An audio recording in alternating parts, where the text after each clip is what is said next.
I want to know more about your insight about dirty vote. The documentary claiming that President Joko Widodo uses state resources to try to swing this week's presidency elections.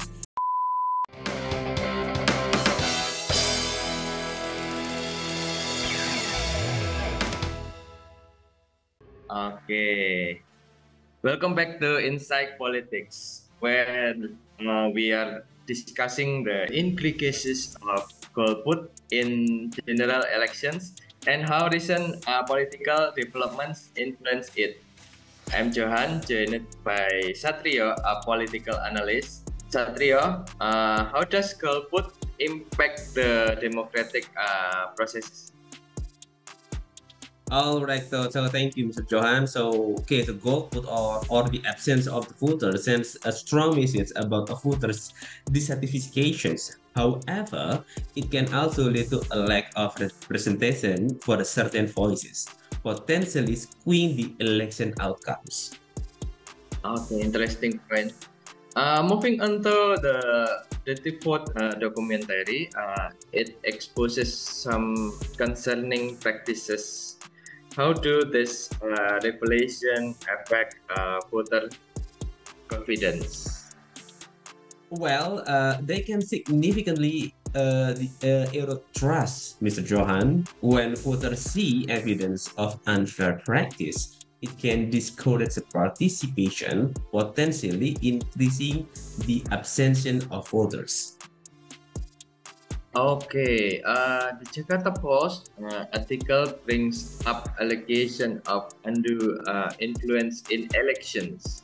What's the dangers here? All right, so the core danger is to perceived legitimacy of elections. If people believe system is rigged, it undermines the entire democratic foundation.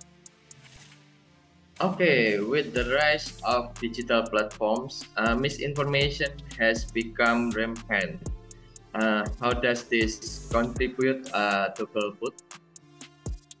Yes, I totally agree with that. Misinformation can create confusion and disillusionment amongst voters, making them more likely to abstain from voting due to the lack of trust in the information they receive. Okay, considering these challenges, what steps can be taken to encourage voter engagement and reduce golput? Okay, so the answer is quite simple actually. The education and transparency are the key.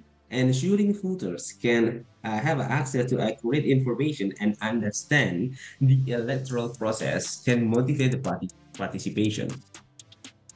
Wow, nice. Now let's talk about the role of civil society in mitigating the effects of golput. How important is civic engagement?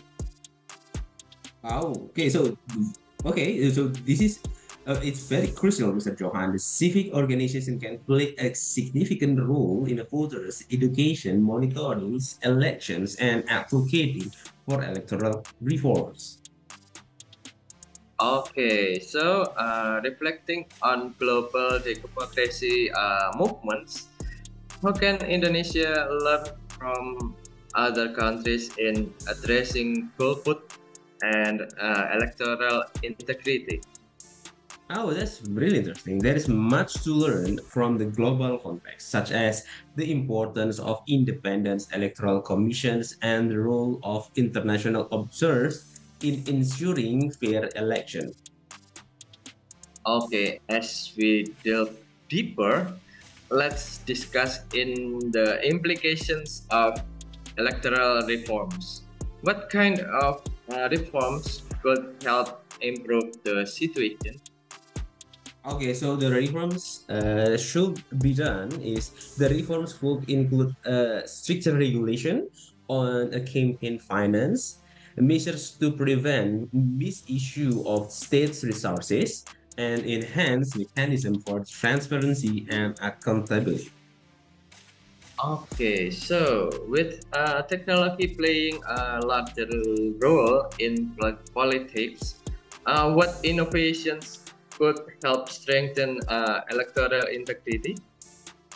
Okay, so I believe the best answer is the blockchains. The blockchain technology, for instance, could offer new ways to secure the voting process, making it more transparent and less susceptible to fraud. Okay, I myself believe in blockchain too. Okay. The next is turning our attention to the youth. How can young voters be encouraged to participate more actively in the political process? Well, engaging them through the platforms and issues they can care about, and ensuring they see the value of their vote in shaping their futures are the key strategies. Okay, nice. So, moving to the next topic, looking at the broader picture, what impact do these political issues have on Indonesia's democracy in the long term? Oh, okay, that's a good question. The long-term health of Indonesia's democracy hinges on addressing these challenges.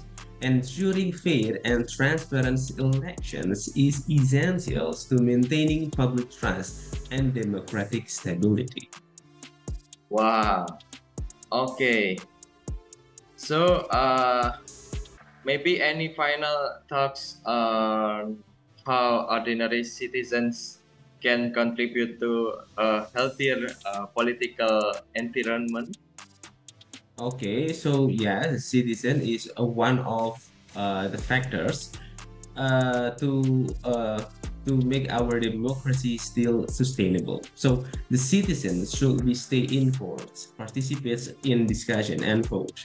Active involvement in the democratic process is the cornerstone of healthy democracy.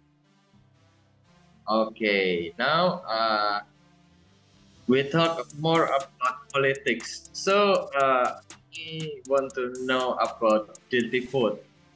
I want to know more about your insight about dirty food. So, what do you Oh, think about dirty food? Can you tell us? oh, okay. So all right. So it's actually the Dirty is the documentary claiming that the President Joko Widodo uses state resources to try to swing this week's president's elections in favor of his defense minister has a gun viral. Amazing millions of views in a day. Poll shows the former General Prabowo Subianto is on course to finally lead the country after losing to Jokowi in 2014 and 2019.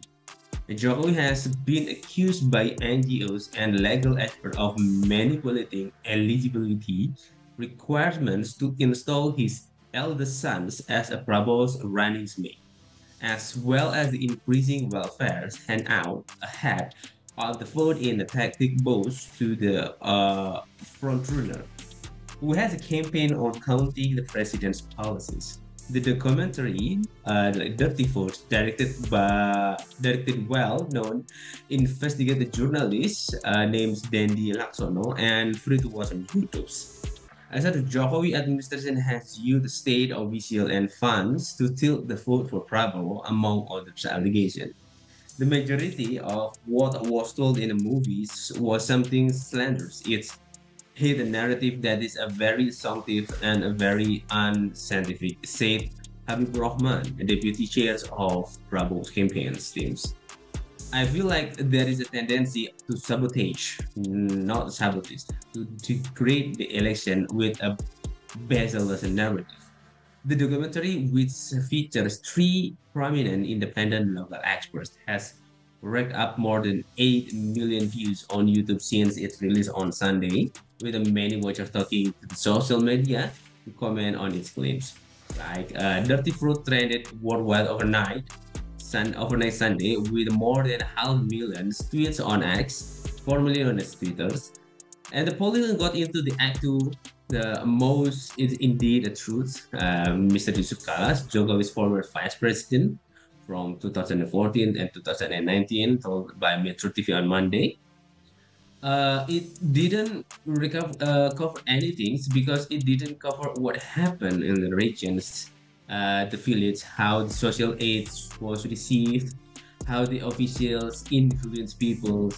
A president backing a candidate is not illegal in Indonesia, but Jokowi's perceived support for problem has caused controversy because it's uncommon in the country for sitting president to actively back a successor.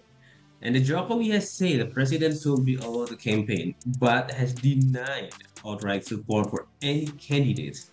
The eyebrows have also been raised in the archipelago because the pair used to be rivals, battling in the two hated election campaigns.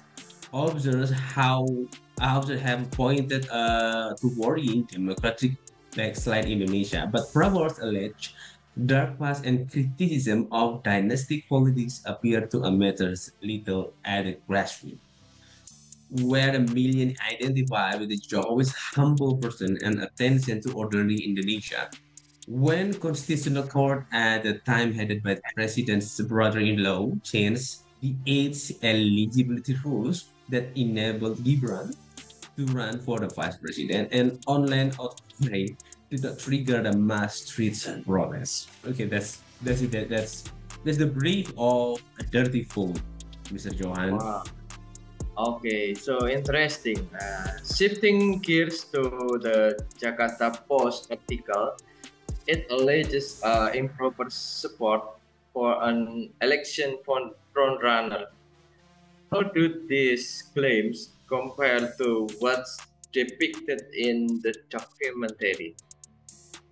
Well, both highlighted concern over the integrity of the electoral process through the article specifically points to current political maneuvers that could be skewing the playing field. Wow, okay. Now, digging into specifics, the article mentions the manipulation of public perception. How significant is this in the broader political context? Well, it's very crucial. Manipulating public perception can deeply influence electoral outcomes and ultimately the democracy health. You know that the dirty fool tell us the intricacies of the purported systemic structures and massive election fraud that the films contains treatments at the very fabric of Indonesian democracy throughout the electoral process by the current president Joko Widodo, or the nickname is Mr. Jokowi, which includes but are not limited to manipulation of electoral mechanism, strategic distribution of social assistance programs to entice voters, and correction of village and community leaders. Nearing to the end of the second mandate, Mr. Widodo denied the accusation that was grooming a new political dynasty. Despite the denial, his eldest son, Mr. Gibran Rakabing the city mayor of Solo, is the running mate of Prabowo Subianto, a former special force commander and a former son-in-law in Indonesia's longest ruling leaders. And name is President Soeharto. Prior to his appointment as defense minister in 2020, Subianto was barred from entering the United States for alleged rights abuses. The Widodo's young sons, Kaisang Pangarap, that was named by the leader in Indonesia, the leader of Indonesian Solidarity Party, or PPSI, a political party targeting young citizens. Besides his two sons, Widodo sons-in-law in the city majors of Medan's Indonesian fourth largest urban area. You know that all family of Mr. Joko Widodo is support or becoming a backing one of the alleged presidency running. So in the process conference, is Subianto campaign terms rejected the allegation, made the commentaries. the majority of what was told in the movies was something slanderous. That's what he claimed, of course. It hit a narrative that is very assumptive and very unscientific, like I said to you before, with his deputy chairman, Mr. Habibur Rahman. So, you know that according to the Indonesian election body or KPU, more than 2,000 million Indonesia were eligible to vote in for February 14 for the presidential and legislative election, while the votes are still being tallied. An official result and exit surveys suggest that Prabowo and Gibran are leading by a large margin. And then, you know, that the commentaries initially made available on its dedicated YouTube channels in over 30 million views within a couple days, you know, until it encounters an unexpected hurdle when search for its YouTube shortly after its uploaded returns no result. This led to a re-upload by Indonesia Center of Law and Policy, HSAKA, to ensure that the computer remains accessible. By February 13, the video had gained 6 million views, 48 hours since it's been uploaded, despite drawing millions of views and considerable engagement. And the documentary has been set to private by the uploader on PSAKA YouTube channels during the week of election. This move was not explicitly explained. We don't know. And the Indonesian government has shown that tendencies toward harsh measures in online content regulations. The country regulatory frameworks, notably through its Elections Informed and Transaction Law, or UITE, empowers the authorities to control and sometimes restrict digital contents under a broad criteria, including defamation, hate speech, and misinformation. So that's what I can tell you about that. Wow, more exciting about this topic because the debate we can talk more about yes, more exciting thing of that. Okay, so now moving on, let's talk about the utilization of social assistance programs for political gains. Your take on this? Oh yes, it's concerning trend, you know, that using a social program for a political leverage compromise their integrity and So the documentary also touches on the role of digital media in politics. How does this play into the current political climate? while the digital media is double-edged sword, it can democratize information but also spread misinformation, impacting voters' perception and decisions. Okay, so considering the allegation of biased media coverage, how can voters find reliable information? Oh, that's a good question there because you know that's as a human being we have a critical thinking and cross-checking resources is the key. Voters should be seeking out multiple perspectives to form a well-rounded view. Oh, that's nice. That's more secure for us.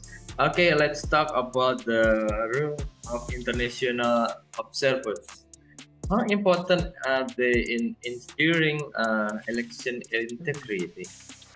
While that's extremely important, they can provide an unbiased perspective on the election process, highlighting irregularities and ensuring the transparency. Okay, with regards to election integrity, what reforms would you suggest to strengthen it? Okay, so implementing stricter regulation on campaigns, financing, and enhancing transparency of electoral process are critical steps. Okay, how do these political issues affect the Indonesian's position on the global stage? Okay, so they can impact Indonesian reputation as a democratic nation, influencing its relationship and standing internationally. Okay, so reflecting on past elections, how do the current allegation compare? So each election has its challenges actually, but the current allegations suggest a potentially worrying trend towards more open electoral practices.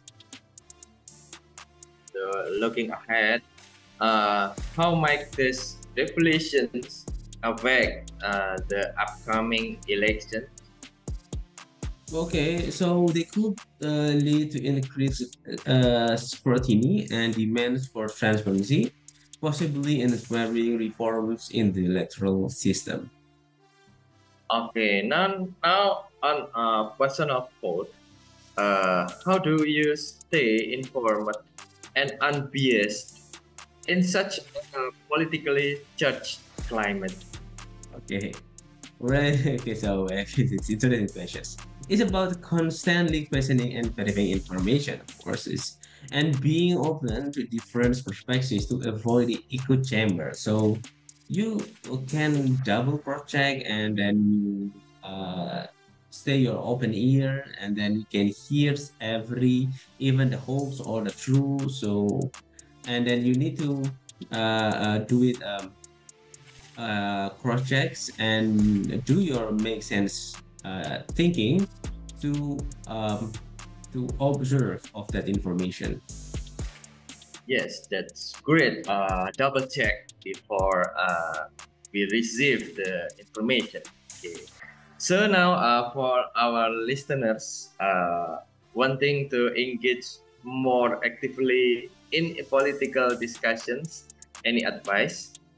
Okay, stay curious, seek out reliable resources, and don't shy away from engaging in respectful and informed debates.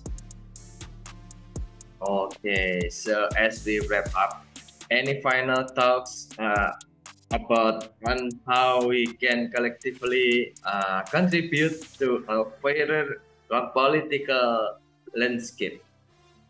Okay, it starts with the each of us engaging, voting, and holding our leaders accountable are steps we can all take to the foster a healthier democracy.